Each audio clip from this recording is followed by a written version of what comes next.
When your dog growls at a doorway no one's standing in, when your cat won't go near a certain room, or your parrot starts repeating words you've never said, you don't just ignore it, you wonder what they're seeing, and more importantly, why you can't. These are 3 true stories of pets reacting to something no one else saw. And what happens next? You'll never forget. I live in a pretty quiet part of Pennsylvania. Not quite rural, not quite suburban, just a sleepy stretch of land with a few houses, long winding roads, and more deer than people. I'm 27, single, work from home as a freelance designer. Life's been pretty uneventful lately. Most days it's just me and my German Shepherd Duke. He's 4 now, big, loyal, well-trained, almost too smart sometimes.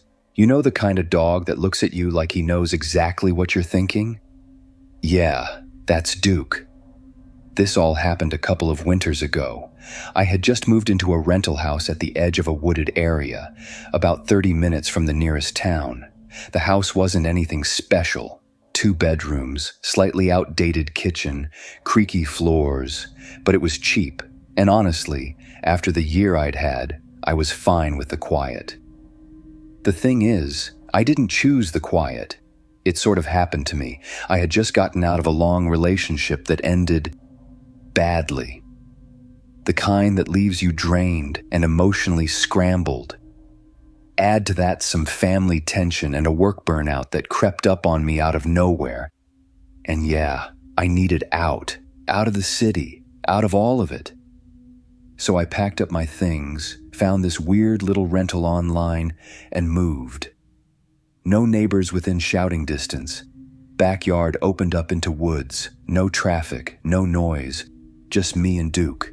It was around mid-January. Snow had been on the ground for days, and the temperature didn't seem interested in moving above freezing.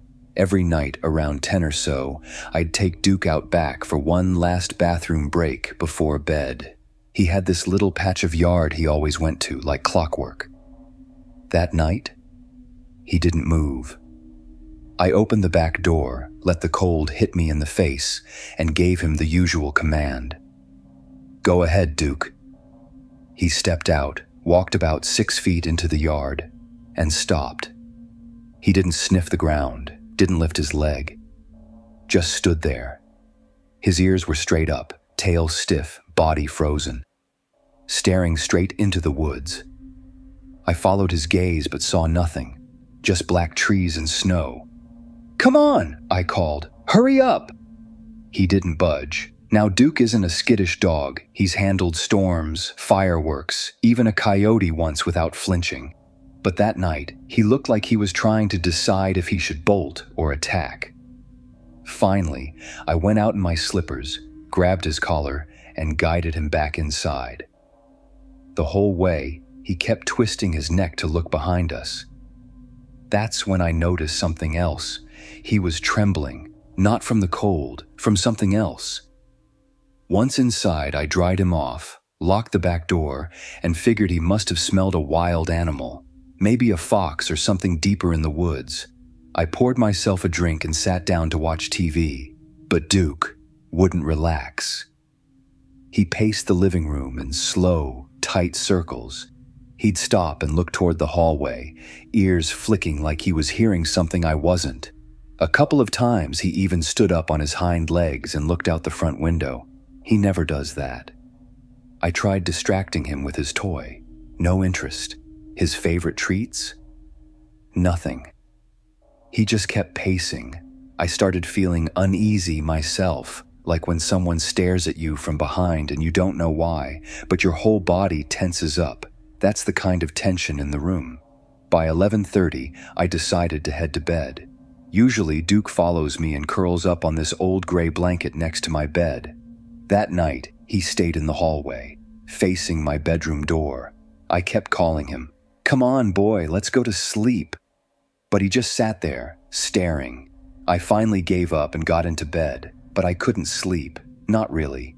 Every time I started to drift off, I'd hear a low growl, barely audible, coming from the hallway, and every time I looked, Duke was in the same position.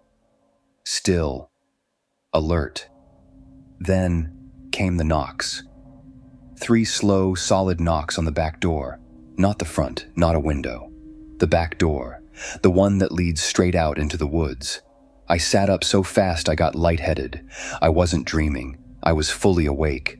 And I swear to God, I heard those knocks again. Same rhythm, same weight behind them. Duke bolted down the hallway, barking so loudly I thought he was going to break the window with his voice alone. I jumped out of bed, heart pounding, and followed him to the kitchen. The porch light was on, but no one was there. I cracked the blinds and looked out. Snow, darkness, woods, no footprints, but then I noticed Duke. He wasn't barking at the door anymore. He had turned toward the basement, and he was growling. I froze. Let me explain. This house had a basement I never used. The stairs creaked horribly, and I didn't really need the space. The landlord had told me it was just old storage down there. Some junk furniture, boxes, maybe some spiders. But Duke was locked in now, nose pointed right at the door like he was tracking a scent. Then I heard it. From the basement. Breathing. Not like a pipe hissing. Not wind. Breathing.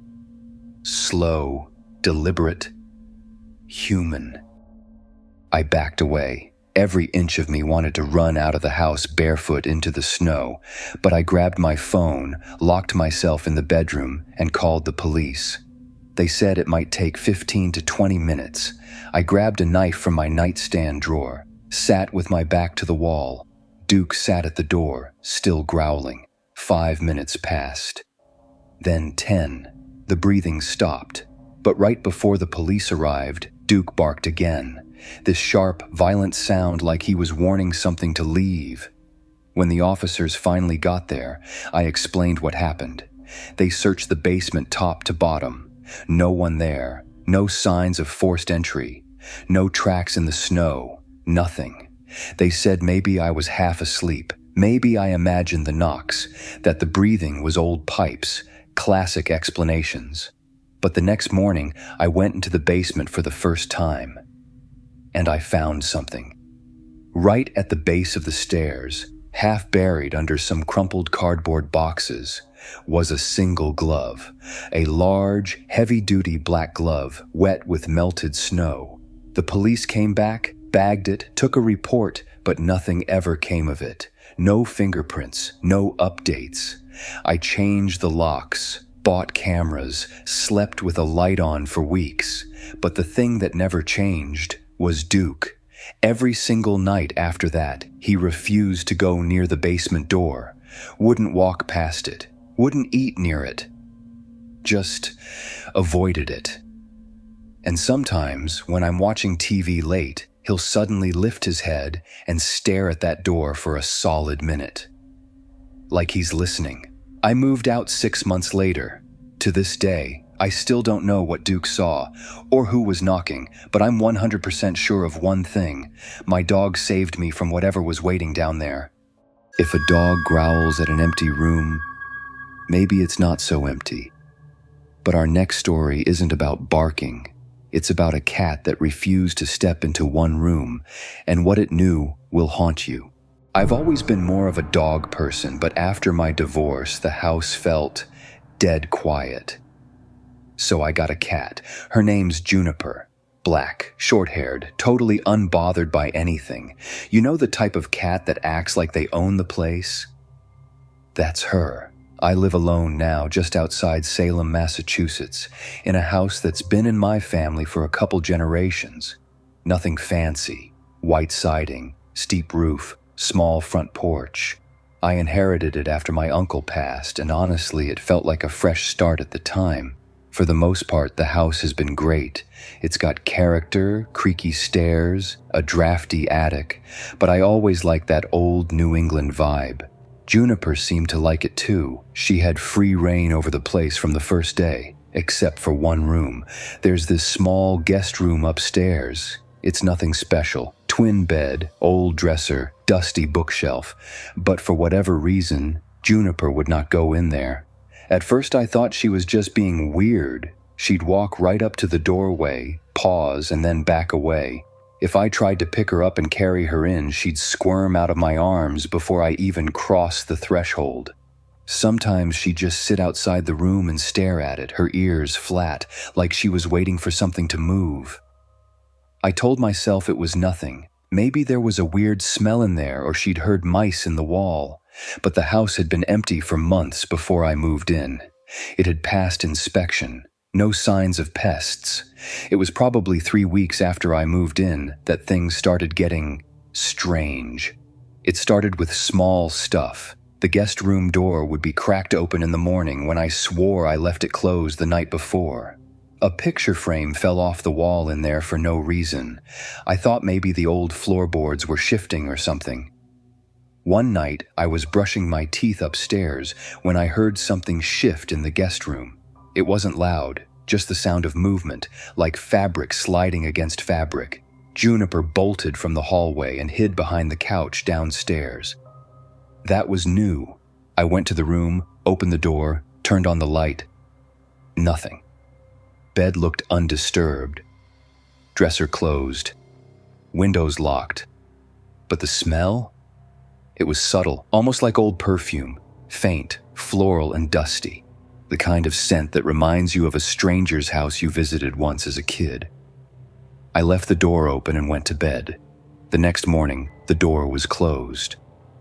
Not just closed, locked from the inside. Now that made no sense. The lock on that doorknob was one of those old push-button types.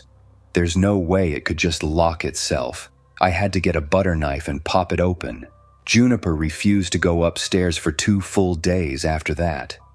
One night, I was in bed reading, around 1 a.m. when I heard it again. Movement. Only this time, it was more than fabric. It sounded like footsteps, slow, dragging, like someone walking across the guest room floor in socks. Then, a knock.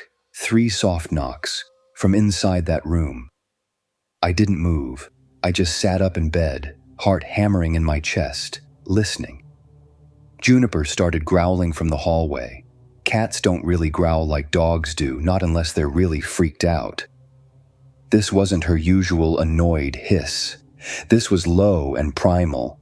She crept toward the room and stopped a few feet away, tail puffed out, body arched like she was ready to pounce, but her back legs were shaking. She let out a horrible guttural yowl and bolted back down the stairs like something had lunged at her. I grabbed a flashlight and went to check the room. Again, empty. But the closet door, it was wide open, and I swear I had never opened that closet. Inside were just old boxes, some of my uncle's junk, and an old, full-length mirror with a crack running down the center. The mirror was facing the wall. I didn't like that. I turned it around to face outward, just to see.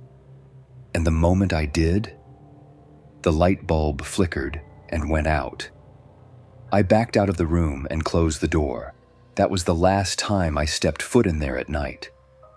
A few days later, I had a friend over. We were drinking in the living room when Juniper suddenly sat up from her nap and started hissing, loudly. Not at us, but toward the staircase. My friend looked at me and laughed. "Dude, what's up with your cat?" Before I could answer, we both heard it. Thump. A single loud thud from upstairs, like something heavy fell to the floor. Juniper ran behind the fridge and didn't come out the rest of the night. I told my friend it was probably an old box falling over, but my voice was shaking. I didn't believe it myself.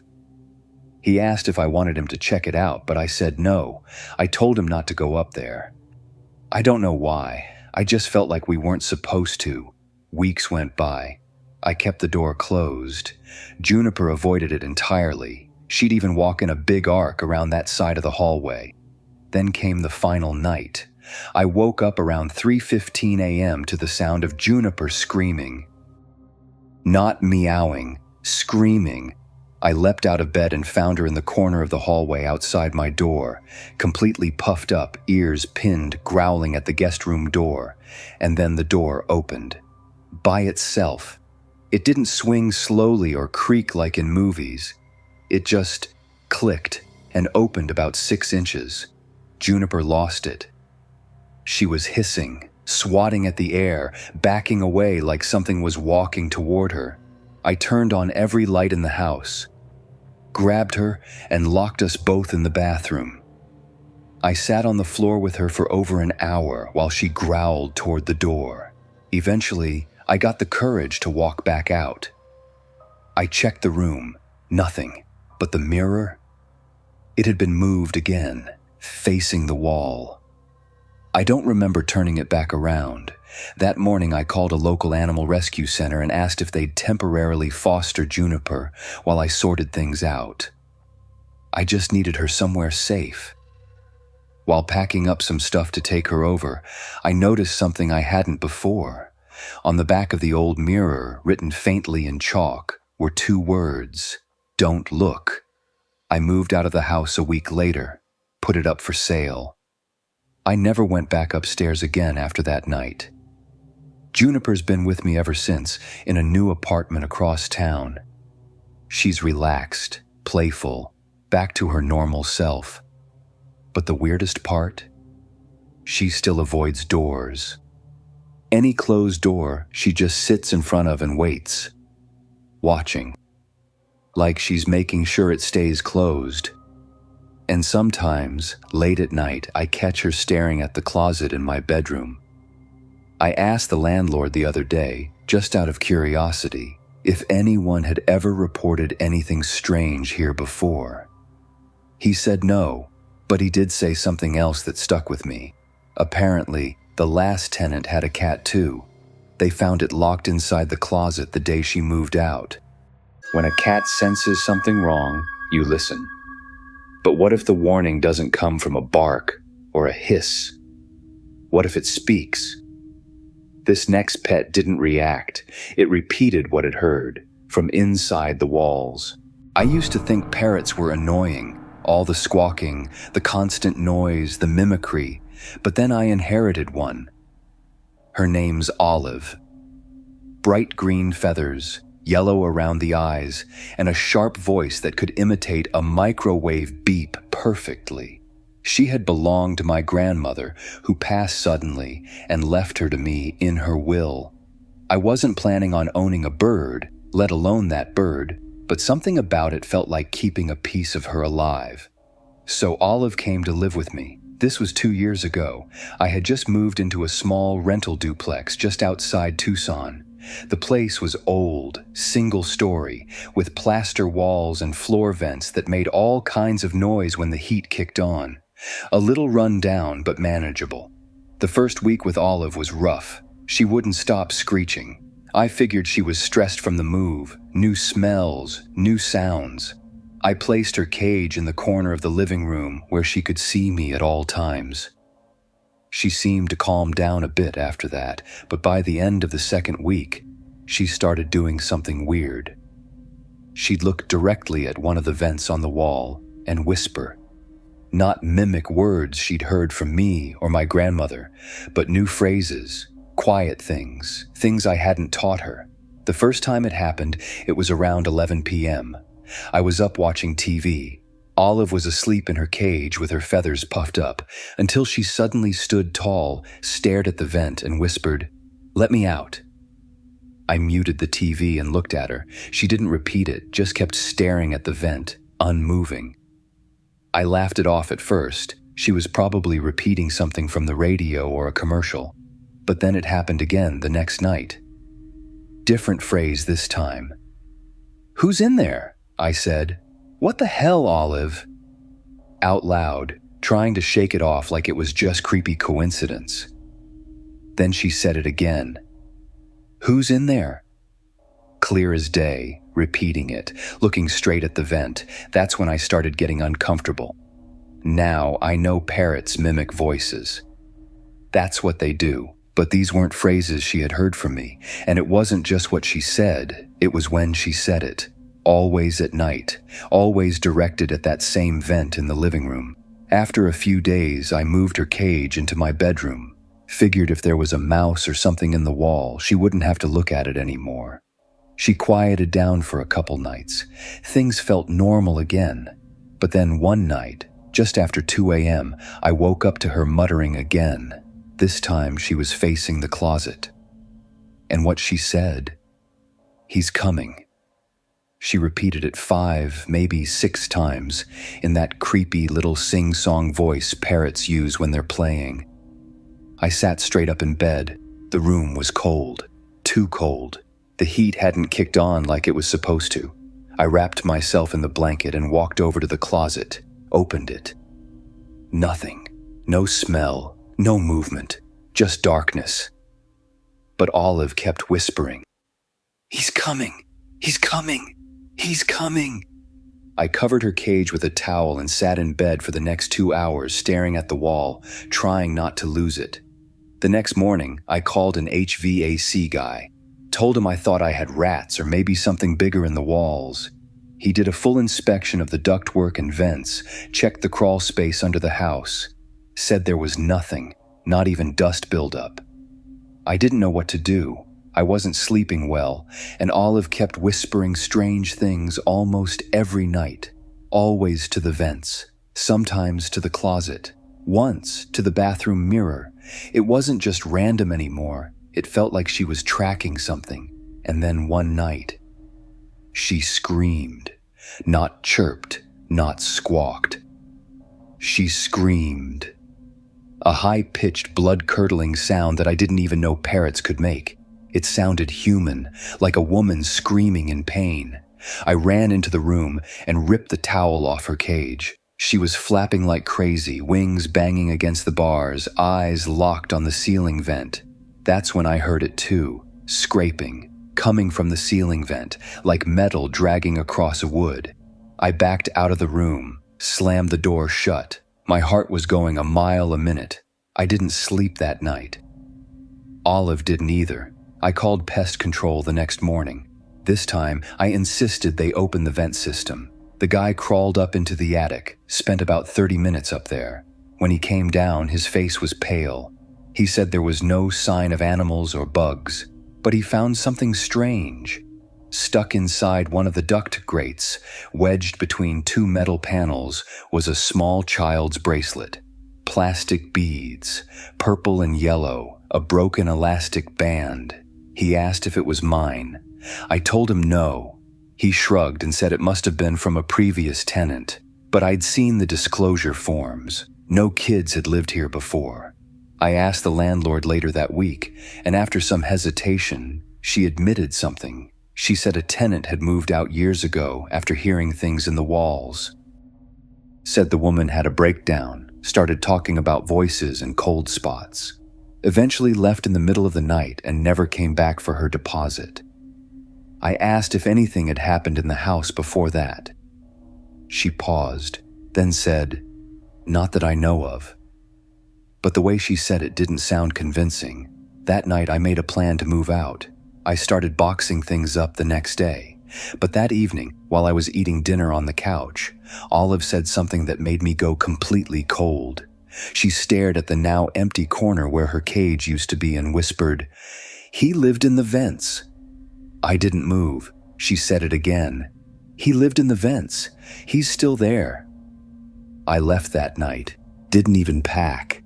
I drove to a hotel and stayed with friends until I found a new place across town. I still have Olive. She's happy now, talkative in the usual annoying parrot way. No more strange phrases, no more screaming. But every now and then, she'll hear something outside and stop mid-sentence, and I'll catch her looking at the floor vent in my new apartment, just staring, like she's waiting for it to start again. Tonight, I'm going to tell you 3 true stories about people who opened attics that were never meant to be found, and what they discovered should have stayed hidden forever. I was 25 when this happened. It feels important to mention that up front because at 25, you're supposed to be smart enough to listen to your gut. I wasn't. Back then, I just moved into this rental house in a small rural town in New York. I'd been laid off during the pandemic and was trying to regroup, get out of the city for a while, and save money. The house was cheap, like suspiciously cheap, but I didn't care. I needed quiet. The landlord was this older guy named Mr. Fennel, polite, reserved. When he gave me the keys, he only had one rule: just don't open the attic, ever. He said it casually, like he was talking about a faulty cabinet or a broken outlet. I laughed, thought he was joking. But he wasn't smiling. For the first few weeks, everything was fine. The house was dated, like 70s wood paneling, weird floral wallpaper, but nothing I couldn't live with. I worked remotely during the day, cooked dinner at night, and watched old horror movies with a glass of wine before bed. I know, ironic.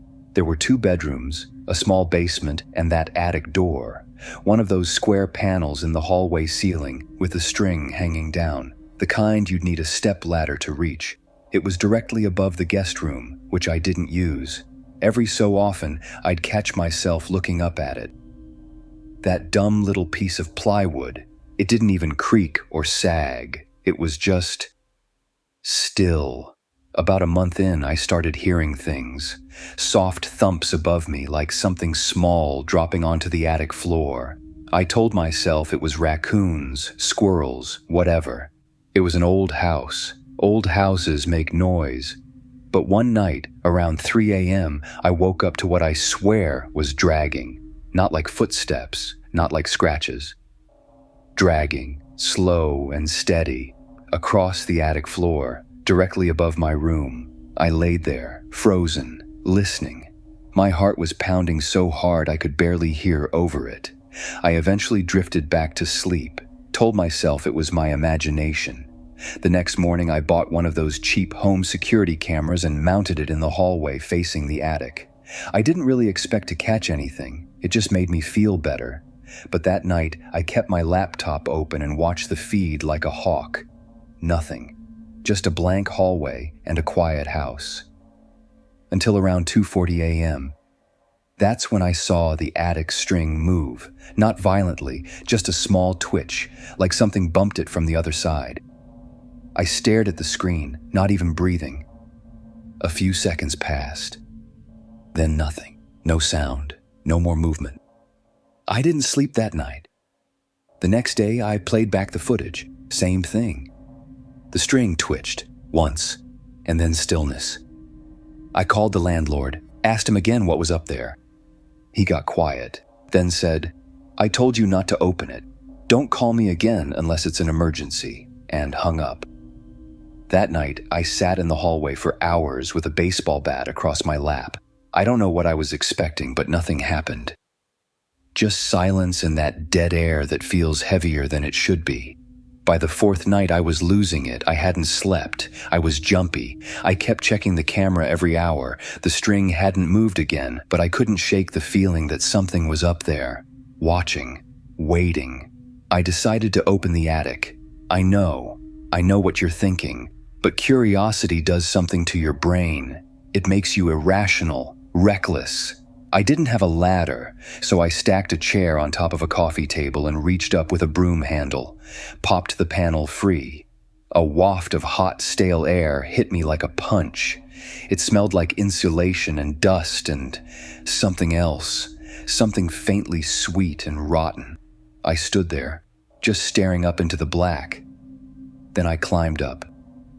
It wasn't a big attic, just beams, insulation, and darkness. I had a flashlight clamped between my teeth, and the beam caught something shiny in the far corner. I crawled toward it. It was a camera, an old one, wired. The lens pointed directly at the attic door. I looked around and saw wires, old, yellowing cables, running through the beams, disappearing into the walls. I followed them to a small box tucked behind the vent duct, a VCR with a tape inside. I brought it down and plugged it into the dusty TV in the guest room. The tape played static for a few seconds. Then video, grainy, black and white. It was the hallway, my hallway, same angle as my camera, but this feed was older, like early 2000s old. The date on the screen blinked, March 18th, 2004. A woman appeared, mid-30s, dressed in pajamas. She was standing under the attic, staring up. Then the string started to lower on its own, and the panel opened. Something dropped out. I don't know what it was. The video was too grainy, but she screamed, and then the screen went black. I ejected the tape, packed my bags, and left that night. I didn't even tell the landlord. I just locked the door and drove until the sun came up. I never looked back. The police weren't much help. I filed a report anonymously, sent them the tape, but never heard back. I checked the local papers for months. Nothing. The house is still listed online. Same photos, same cheap price, same attic. To this day, I still wonder what would have happened if I hadn't opened it. Or worse, if I'd waited long enough for it to open on its own. Some doors are never meant to be opened, but curiosity doesn't care about warnings, does it? What's even worse than finding something in the attic is knowing it's still watching. But not all horror hides above you. Sometimes it shows up right on camera. I used to work nights as a janitor at this small community college about 40 minutes from where I lived. It wasn't glamorous, obviously, but it paid better than you'd think, and the hours worked for me. I liked the quiet, too. Everyone was gone by the time I got there. Just empty halls, vending machine hums, and the occasional raccoon knocking over a trash can outside. That kind of peace becomes addictive when you get used to it. The building I cleaned was mostly classrooms. Math, English, a few empty offices. It was the science wing that always felt weird to me. Not haunted or anything, just sterile, cold, even in the summer. Something about the tile floors and the way the lights flickered when you first turned them on, but I never had a reason to be scared. At least, not at first. I usually did my rounds in the same order every night. Start on the first floor, wipe down surfaces, clean the bathrooms, then head upstairs. Second floor was quieter, fewer classrooms, more storage rooms and locked faculty offices. The elevator didn't work half the time, so I mostly used the stairs. One Thursday night, maybe around 2 a.m., I was finishing up the second floor when I saw a light on at the far end of the hallway. I figured one of the professors had left it on, which happens sometimes. I walked down with my cart, thinking I'd just switch it off. As I got closer, I saw it wasn't just a light, it was one of the overhead projectors. It was playing something. The screen was lit up with this blurry image, like an old slide or maybe a paused video. There was no sound, just a faint buzzing. I stepped inside, thinking maybe some adjunct forgot to power it down. The room was cold, way colder than the hallway had been. I remember rubbing my arms as I walked over to the projector. The screen was frozen on a still image of a hallway.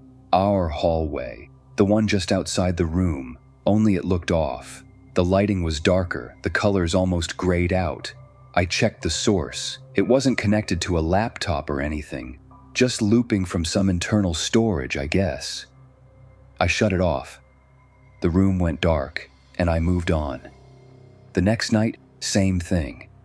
Same room, same projector, same image. The hallway. Except this time, there was someone in the frame. A man, just barely visible near the back exit. His head was down and his arms looked like they were dangling straight at his sides. I stood there staring at it, waiting for something to happen, but the screen was frozen. No motion. I took a picture of it on my phone just to prove I wasn't losing it, then turned off the projector again. I didn't tell anyone. I don't know why. Maybe I didn't want to sound crazy, or maybe some part of me didn't want to hear someone else say they'd seen it too. The third night was when things changed. This time, the projector wasn't just playing the hallway, it was live. You could see the trash can I had just emptied and the janitor cart parked next to it. It was a live feed of the hallway right outside. Only I wasn't in the frame. I walked back into the hallway, looked at the same trash can, same spot, then back into the room, and there I was, on screen, standing in the hallway like a security camera feed. Only I wasn't moving. I was just standing there, perfectly still, my arms at my sides, head down, exactly like the figure from the night before. I stared at it. I looked back at the hallway. It was empty. I looked again at the screen. Still me, still frozen. I don't know what came over me, but I ran. I left my cart, my supplies, everything. I didn't even clock out. Just booked it down the stairs and out the side door. I didn't sleep that night. Didn't even try. I sat in my kitchen with every light on, replaying it over and over, telling myself it was a glitch, a prank, a looped feed. But I couldn't explain how I'd seen myself like that when I hadn't been standing that way. I wasn't still. I had been moving. I went back the next night because I needed the money. That's the only reason. I brought my phone, extra flashlight, even debated bringing something to defend myself with, though I wasn't sure from what. I avoided that room at first, did everything else I could before even walking down that wing. But when I passed it, the door was open, and the lights were on. Inside, the projector was on again. This time it was showing something else entirely. Not the hallway, not the school. It was my kitchen, my actual kitchen. The same one I had sat in the night before, staring at the walls. Same coffee mug still sitting on the counter. Same hoodie slung over the back of the chair. And there was someone standing at the window. I don't know how I kept my hands from shaking, but I took a video. Then I unplugged the projector completely and left it like that. Didn't even put it back on the shelf. I finished my shift in silence, refusing to go back down that hallway. I left before dawn and drove home shaking the whole way. When I got home, everything was normal. Kitchen looked exactly the same. No one at the window, no signs of forced entry, but I couldn't shake that image. I showed my boss the video the next day. He didn't say much, just kind of frowned, then said he'd have a tea take a look. I never got a follow-up. They moved me to a different building the following week. Said they needed me to help cover for someone out on medical leave. I never stepped back into that wing again. The video's still on my phone. I don't watch it anymore, but I keep it, like proof, I guess, in case anyone ever says I imagined the whole thing. But what scares me the most isn't what I saw. It's what I didn't see. Because on the last frame of that video, right before the feed cuts to black, the figure at the window turns. And it's wearing my uniform. Sometimes, the scariest thing isn't what's hiding in the shadows. It's seeing your own reflection do something you never did. Because once you've been seen, once you're copied, there's no telling what's watching now. But not every monster lives behind glass. Some drive up at 2:30 a.m. and wait for the lights to go out. This happened when I was 19. I'd just started working at this small 24-hour gas station off Route 9, somewhere between Syracuse and nowhere. It wasn't supposed to be permanent, just something to make money while I figured things out. My shifts were mostly overnights, midnight to 8 a.m. Alone. The station wasn't much. 2 pumps out front, flickering neon sign, and a convenience store about the size of a living room. Just me, a register, and a shelf of expired beef jerky. Sometimes truckers would stop in, sometimes a local looking for cigarettes. But most nights, dead quiet. The first weird thing that happened wasn't even scary, just strange. It was about 2:30 in the morning, dead cold January, when a guy pulled up in this beat-up white Buick. He didn't get gas, just came inside, bought a Gatorade, and left. Except when he walked out, he didn't get back in the car. He just stood next to it for like 5 minutes. I watched him through the window, waiting for him to do something, but he didn't move, just stood with his back to me, facing the woods across the road. After a while, I tapped on the glass. He didn't even flinch. I grabbed the phone to call someone, no idea who, maybe my manager or the cops, but just as I did, he got in the car and drove off. Slow, like he wasn't in a hurry at all. The next night he came back. Same car, same time, same routine. Gatorade, cash, quiet, leaves. Then stands outside, again, same exact position. Like he was waiting for something out in the trees. This time, I opened the door a crack and called out, "You good out there?" Nothing. He didn't even turn around. Just kept standing there, back straight, arms at his sides. Eventually, he walked around to the driver's side and got in, but instead of pulling away, he turned the car off. Headlights stayed on. Engine silent. I locked the door. That became a pattern. Every night around 2:30, he'd show up. Buy the same drink. Leave. Stand out by the woods. No talking. No expression. Then disappear. I told my boss. He shrugged and said maybe the guy was on something. Just keep the door locked, he told me, real helpful. Night 6 was different. He showed up later, closer to 3 a.m., but this time he didn't park. Just idled at the edge of the lot, headlights aimed right at the building. I couldn't see inside the car because of the glare, but it just sat there, humming. I waited. 2 minutes passed, then 5, then 10. Finally, the engine cut off. The headlight stayed on. Then I heard it. Tap, tap, tap. It wasn't coming from the front door. It was from the glass wall beside the coffee machine. I turned slowly. He was standing there, inches from the window. His face was too close to the glass, like he was trying to see inside, but not really. His eyes were shut. His hand lifted again and tapped 3 times, slow, deliberate, with just 2 fingers. I couldn't breathe. I stayed perfectly still behind the counter. I don't even think I blinked. He tapped again. Then his eyes opened, and he smiled. Not wide, not crazy, just a small, slow smile. Then he turned around and walked back to his car, got in, and left.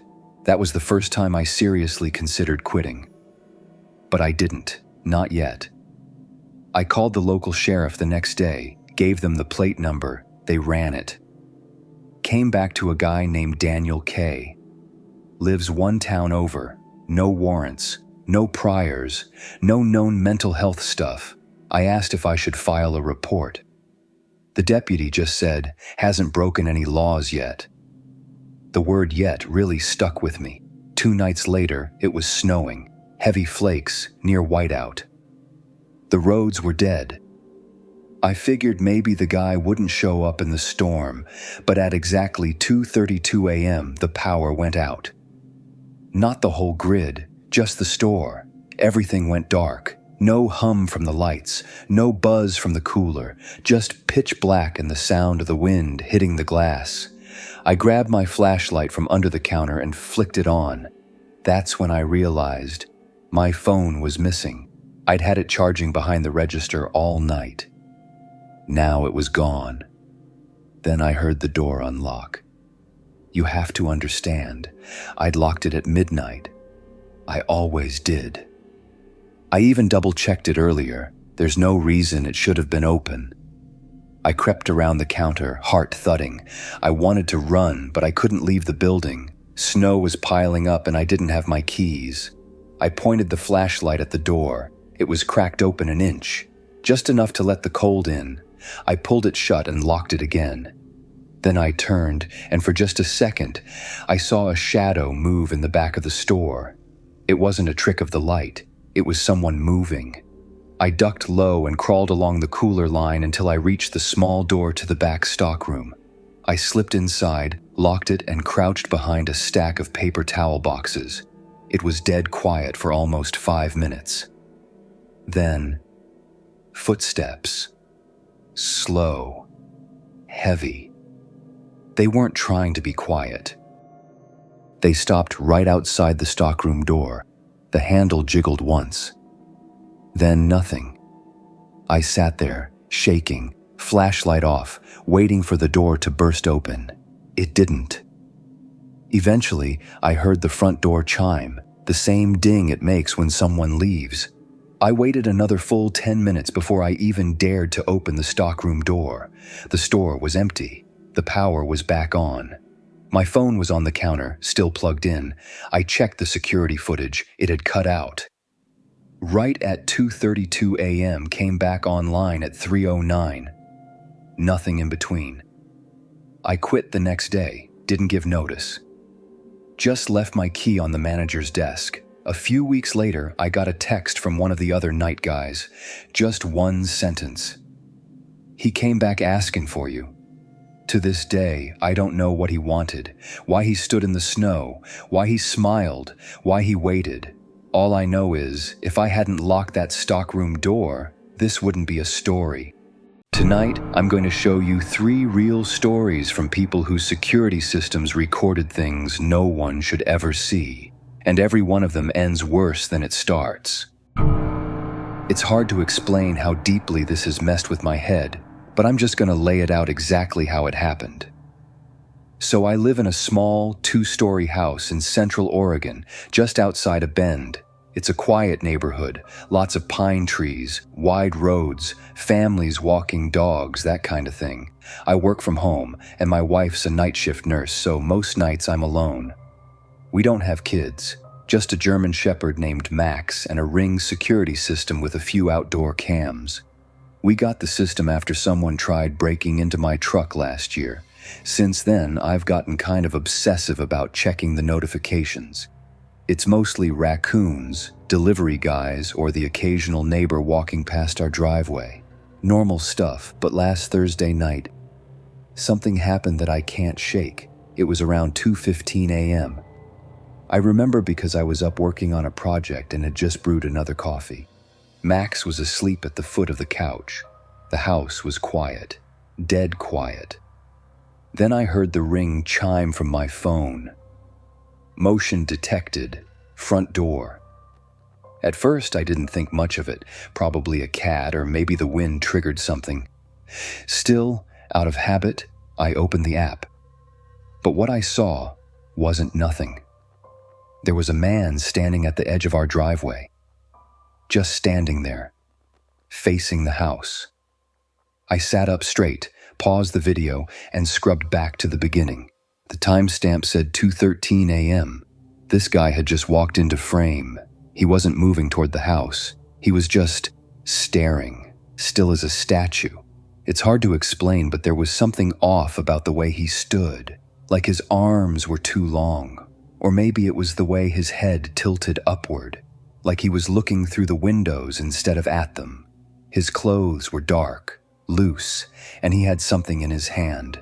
At first I thought it was a flashlight, but it never turned on. He didn't move, not once, just stood there for a full 2 minutes before walking backwards, literally backwards, out of frame. That was it. No sound, no knock, no attempt to get in. And the weirdest part? Max never barked. Didn't even lift his head. I sat there watching the footage maybe 10 times. My stomach felt tight. You ever get that feeling like your body knows something's wrong before your mind catches up? I turned on the porch light and checked outside from the upstairs window. Nothing. The street was empty. I even opened the front door for a second. No footprints, no noise, no wind. I told myself it was some drunk kid, or a delivery guy using GPS and getting the wrong address, something normal. But when I checked the second camera, the one facing the backyard, my blood ran cold. Motion detected, backyard, 2:16 a.m. It was the same guy. This time, he wasn't standing. He was crouched beneath our back fence, right by the motion light, which somehow hadn't turned on. His head was tilted again, just slightly, but he was staring straight into the lens, and this time, he smiled. I jumped back from my phone like it burned me. Max was still passed out, no movement, not even a twitch. That scared me more than the footage. Because Max is always alert, always. I called the non-emergency line and reported the trespasser. The woman on the phone asked if I wanted an officer to come by. I said yes, but I could already hear it in her voice. Nothing they could really do. No crime had been committed, just suspicious activity. They sent a car to do a drive-by. I didn't even hear it. I didn't sleep that night. I sat in the living room with a baseball bat and my phone on full volume, watching the cameras in real time. Nothing else happened. But the next morning, I found something. A folded piece of paper wedged into the crack of our mailbox. No envelope. Just a single white sheet, folded once. No return address. Nothing written on the outside. Inside was a black and white screenshot from one of our Ring cameras. But here's the thing. It wasn't from the footage I saw. It was a different angle. It was a shot of me, through the upstairs window, watching the footage on my phone. The image was grainy, but clear enough to see the glow on my face, my outline, my hand holding the phone. It was taken from outside, from somewhere else. I backed away from the mailbox so fast I almost tripped. Max was at the front door now, growling. Finally. I called the cops again. This time they actually came inside, took the paper as evidence, and reviewed the footage with me. But here's the kicker. The guy from the backyard. He never showed up in the motion log. Only the front door clip exists in the system. The backyard recording somehow doesn't exist. I still have the time-stamped alert, but the footage? Gone. The officer said maybe the camera glitched. Maybe someone tampered with it, but that's impossible. It's hardwired, not wireless. And the screenshot I got in the mailbox? That wasn't taken by my camera. They never found fingerprints. They did some extra patrols for a few nights, but eventually stopped. I haven't seen the man again, but every night, just before bed, I check the cameras. I check every angle, every feed, and every time I turn on my phone, I wonder if someone else is watching me through it. To this day, I still don't know how that photo got taken or how the footage disappeared. All I know is he was there, and he knew I was watching. And now I think he's waiting for me to let my guard down again. But sometimes what's caught on camera doesn't just want to be seen, it wants to follow you. And in our next story, it's not just the footage that's wrong, it's how the figure appears, without opening a single door. I work in IT for a regional school district in Pennsylvania. It's not glamorous, but it pays well, and the hours are predictable. One of my main responsibilities is maintaining the surveillance systems at a few of the schools, especially the middle school, which had recently upgraded all their cameras. Last fall, we installed motion-activated night vision cameras throughout the building. Classrooms, hallways, stairwells, everything. This place practically became Fort Knox after hours. I had remote access to all the feeds, and I mostly checked them when there was a tech ticket or a security alert. So when I got a call at 6:41 a.m. on a Saturday from the building custodian saying the main hallway camera had gone down, I didn't think much of it. I was already half awake. It had stormed the night before, and I figured it was just a surge messing with the power. I pulled out my laptop, opened the portal, and froze. The feed wasn't down, it was stuck, frozen on a single frame. Timestamp 3:17 a.m. That's not the part that scared me. What scared me was the image itself. There was a person standing in the hallway, facing the camera, perfectly centered, no motion blur, no sign they were moving. Just standing still, in the dark, staring up. At first I thought it was one of the janitors, maybe caught mid-shift, but then I remembered the school is locked at night. Every exit logs a badge swipe, and only 2 people had overnight access, the head custodian and me. I texted my supervisor. She replied almost instantly and said she hadn't been to the building in days. The custodian? He was off. The guy who called me was only there to open up for the weekend volleyball team at 7 a.m. No one had authorization to be in the school at 3 a.m. I stared at the frozen frame again, zoomed in. The figure was tall, too tall, wearing what looked like a hooded sweatshirt, but the face was completely obscured. Almost like there wasn't a face at all, just shadow where a head should be. I scrubbed the footage back about 5 minutes. Everything was normal, just an empty hallway. Then, at 3:16:42, pop, the camera flickered. Just once. Less than a second. When the frame returned, the figure was there. No approach, no movement, just suddenly there. It stood motionless for about 25 seconds. Then the feed froze completely. The camera never rebooted. At this point, my stomach was turning. I've seen a lot of weird stuff working in tech. People sneaking into labs, breaking into vending machines, you name it. But this wasn't that. I remoted into the adjacent hallway camera. Same timestamp, 3:17 a.m. This one wasn't frozen, but something was off. The hallway was empty, no sign of the figure. But the lights were flickering, faster than normal, almost like Morse code. And in the audio feed, barely audible, there was this weird sound. Not static, it sounded like breathing, but not through a mic, almost like it was happening inside the camera, like something was too close to the lens. That's when I got a call from the building. It was the weekend custodian again. He sounded shaken. He said, "Hey, I don't know if this is your department, but there's a puddle in the main hallway." I asked him what he meant. He said it wasn't water. It looked oily, like someone had dragged something wet across the floor. A long smear, straight down the center of the corridor, about 40 feet long, right where the figure had been. I told him to stay in the office and not touch anything. Then I drove straight there. When I arrived, the custodian was pale. Didn't say much, just pointed. And yeah, there it was. A dark streak, thin but noticeable, like something dripping as it moved. It ended directly below the wall-mounted camera, right underneath the lens. I climbed up on a chair and examined it. There were smudges around the lens, not fingerprints exactly, more like residue, smear marks in an unnatural pattern. I reviewed the rest of the building, checked every feed. Only one other camera had a glitch. It was in the music room. That feed cut out at 3:22 a.m., came back 5 seconds later, and when it did, the piano lid was open.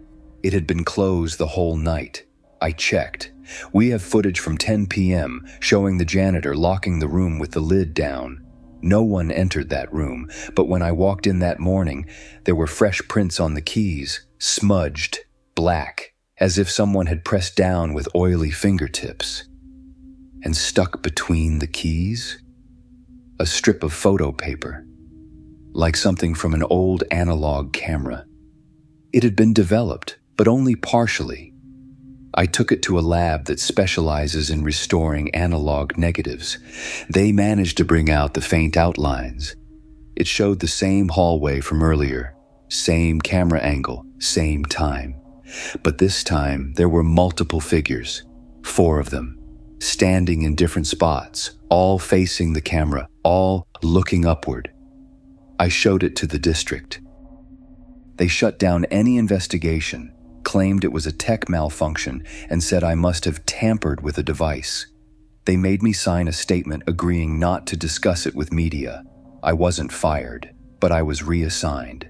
And the school, they replaced the entire security system 3 weeks later. To this day, I still have the original footage saved on a thumb drive, and sometimes, late at night, I watch it again, hoping maybe I'll spot something I missed, but the longer I stare at that frozen frame, the more convinced I am. That thing wasn't caught on camera by mistake. It wanted to be seen, and I don't think it was alone. Alone is how you think you are, until you check the footage and realize something was already inside. And sometimes, the only thing between your child and whatever's watching is a blinking red light. So this happened a few months ago. I haven't really talked about it until now because it honestly still messes with me. My wife and I had our first baby last year. We live in a 2-bedroom house in a quiet suburb outside of Sacramento. Typical neighborhood, lots of young couples, clean streets, very safe.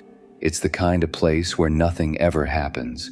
Our daughter was just under 6 months at the time, and we'd been using one of those Wi-Fi-enabled baby monitors with night vision. It's got audio alerts, temperature readouts, motion detection, and it syncs with an app on both our phones.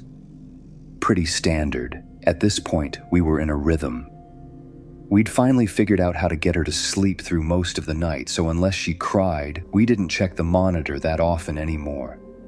Until one night, when we got an alert. 3:44 a.m. motion detected. Nursery. I was half asleep when it pinged, but my wife sat up immediately and grabbed her phone. I heard her whisper, "What the hell?" And then she just handed me the phone without saying another word. I looked at the screen, expecting to see our daughter rolling over or something minor. Instead, the screen was just still. Our daughter was asleep in her crib, but there was someone else in the room. A shadow in the corner, not moving, not touching anything. Just there, behind the rocking chair, tall, slouched forward, like it was watching the crib. I felt my chest tighten. I scrubbed the footage back. At 3:43:17, the room was empty. No motion, no sound. At 3:43:58, the screen briefly fuzzed, like static, less than a second. Then the figure was just there. No walking in, no door, just suddenly standing in the far left corner. I zoomed in. The face was blurred. Not by the camera, but like it shouldn't be visible. Like the image itself rejected definition. Everything else was clear. The crib, the stuffed giraffe, the mobile, the nightlight. But that thing, no features, no eyes. Just smudge. I jumped out of bed and ran to the nursery, threw the door open. Nothing. Just our daughter. Sleeping peacefully, no windows open, no furniture moved. The rocking chair was still. Completely still. My wife came in behind me holding the baby monitor, still playing, still showing that figure, still standing there. I turned on every light in the room, waved my hand in front of the camera, still nothing on the app. The figure stayed. I unplugged the monitor. The app feed went black. That's when the alert tone pinged again. Motion detected. Living room. We both froze. I clicked the alert and switched to the living room cam, the one we had mounted by the back patio door. And for a split second, less than a second, I swear I saw the same silhouette move past the glass door, from left to right, then gone. I grabbed the baseball bat from the coat closet and checked every single window and door. They were all locked. Police came about 20 minutes later. They did a full sweep, found nothing. No signs of forced entry. No fingerprints, no tracks outside. They told us it was probably a glitch, suggested we update the firmware on our system. That was it. But here's the thing. The next morning, I checked the motion logs. 3:44 a.m. Nursery. 3:46 a.m.